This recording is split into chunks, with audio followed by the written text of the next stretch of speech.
Alright, good morning guys. Andito ngayon tayo sa ating site area. Hindi ako umuwi sa amin sa Naik, Cavite. At dito ako nag-stay sa site. So ngayon ay araw ng linggo, andito tayo sa sighting ng bandarong kasi yung Volcan Taal. So kasalukuyang yung araw sumisikat. Medyo lumabas ako ng barracks. Tinignan ko yung So yan ang sighting Maganda yung sikat ng araw. Pakita ko sa inyo yan pasikat ng araw, pasikat. Makikita kayo yung may pagpa umaga-umaga. Andito tayo sa Tagaytay area, Tagaytay. Ayan may mga pagpa. So itong kinatatayan ko, malapit tayo sa bangin. Ayan kita nyo bangin. Medyo delikado. At sa mga parting baba, may mga bahay. May mga bahay sa parting baba na yun. So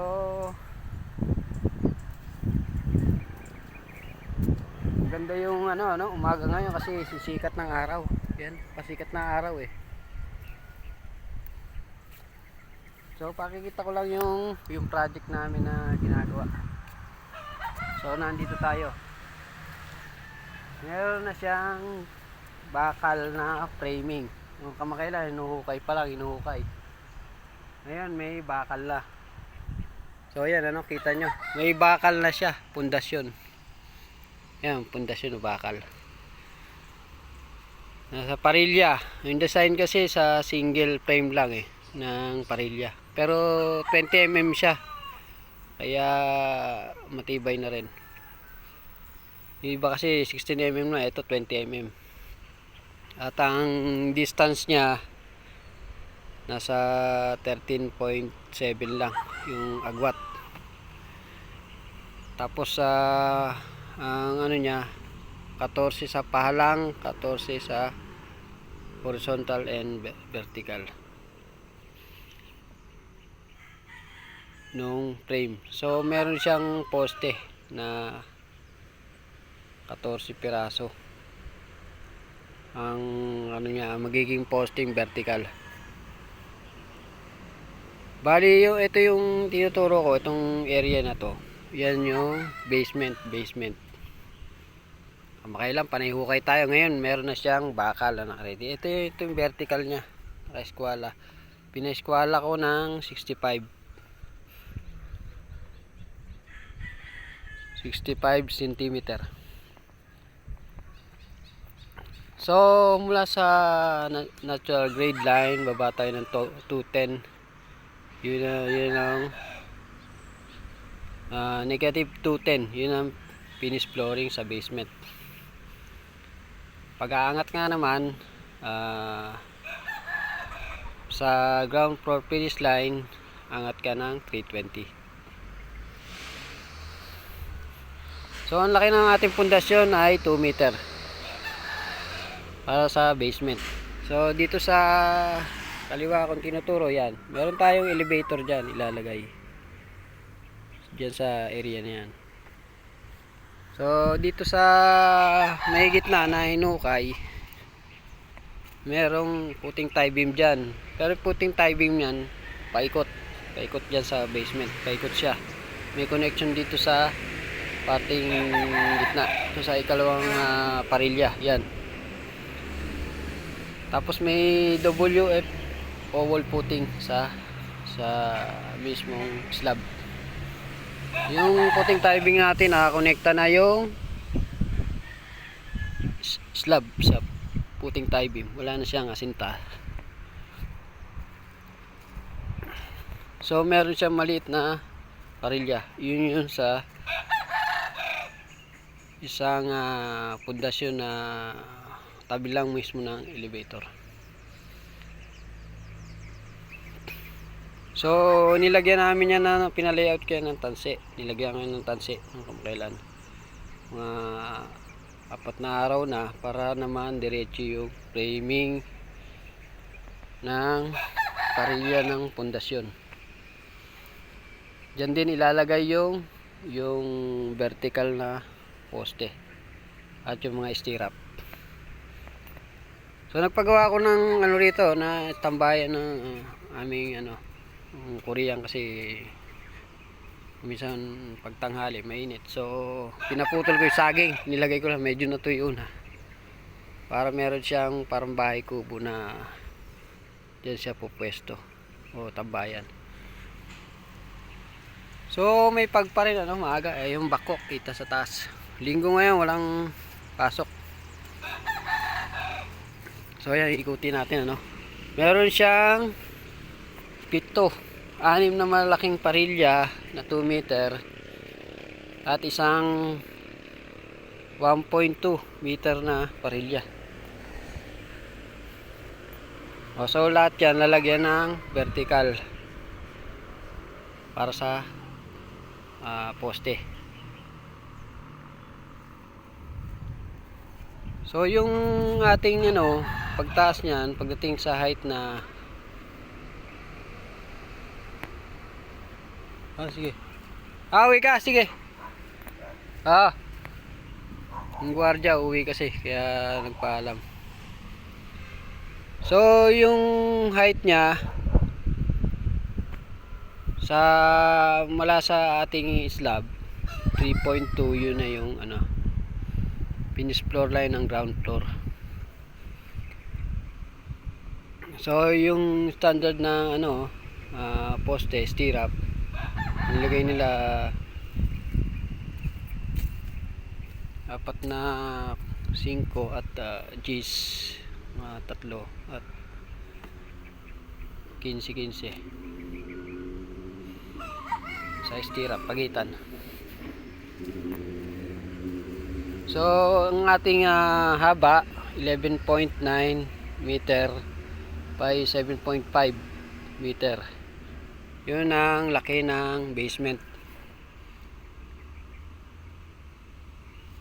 So sa gawiron hukayin pa yun, mayroong mga yun malapit sa bodega kasi yun na yun parang poste rin dun merong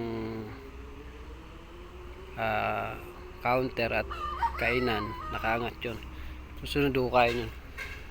So dito sa kabila sinunod ko yung layout kasi yung boundary na sa likod yun tinansian ko yan, hindi ko lang tinuloy yung tansi, kinuna ko yung likod. Ito kasi yung critical. So pinahukay ko to kamakailan dito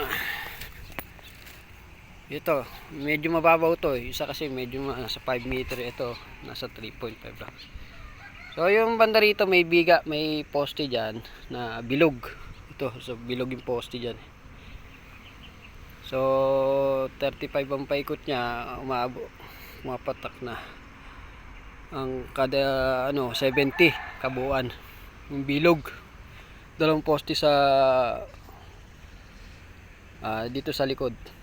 Tapos may nakahang siya na biga, dalawa yan. Tapos may nakahang din doon na slab. Dito yung critical area. Papansin nyo na pinalagyan ko ng yan, tulos. Delikado kasi sa pagka nag-uulan, guguho.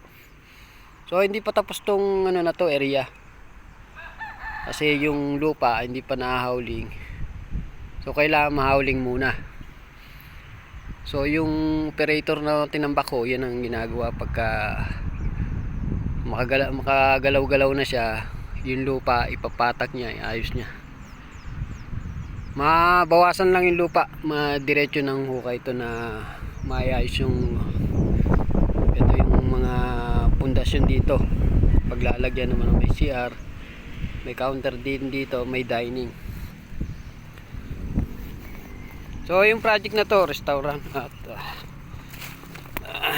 restaurant, coffee shop. So again pag bukas pagpasok ng mga tao ko, papatuloy ko na yung pagtatayo ng vertical dyan sa poste na yan. at stirrup. So siguro mamaya makapahinga rin ako na pag jogging. So dito may puting tibing niya, nakapaikot yan, nakapaikot. Maayos ko lang yan, patabtaban ko konti kasi medyo tumaas ng 10 cm itong iniwan ko na lupa. Pag naayos ko na yung kasi yung diskarte na amo ko siyempre kanya masusunod, di gusto niya isama na yung puting tie beam, di sundin lang natin kasi mayroon kumontra ganoon lang talaga. Pero kung sa akin sana buhusan muna yung mga pundasyon, pero sunod lang tayo sa amo kasi iba-iba style niyan kahit na alam mo yung trabaho nung sumunod sa amo mo dahil yun ang papasahod sa iyo. So yung style niya bakalan muna lahat, pati sama na yung puting tie beam. Sabi ko sana compactor, pero gusto niya palagyan na sige, sunod lang tayo. Lalagay natin lang vertical tapos puting tie beam. Yun lang kasi kailangan natin sumunod sa amo. Kung anong gusto niya, yun lang, para naman hindi tayo nakakontra. Importante nagawa tayo at tuloy ang trabaho. Yan ang gumawa na ayon sa plano, at higit sa lahat sumunod sa amo kasi para tuloy-tuloy ang trabaho. So kita nyo yung araw, maganda yung sikat Maya maglalaban na rin ako. Medyo may paglang doon sa gawiron, pero yung sisikat na yung araw. So sa mga construction group natin, so natin tayo sa stage ng pagbabakal. Packet na yan. Pagkatapos natin dito sa basement, at sa kalinya niya na may dining, punta na tayo sa ground floor. Pero unahin muna natin yung mga excavation. Maayos lang muna itong basement. So yun lang mga kasama, hanggang sa muli. Ang inyong lingkod Just Blanco 976, at maraming salamat. Hanggang sa muli. Thank you. So bye bye na mga kasama.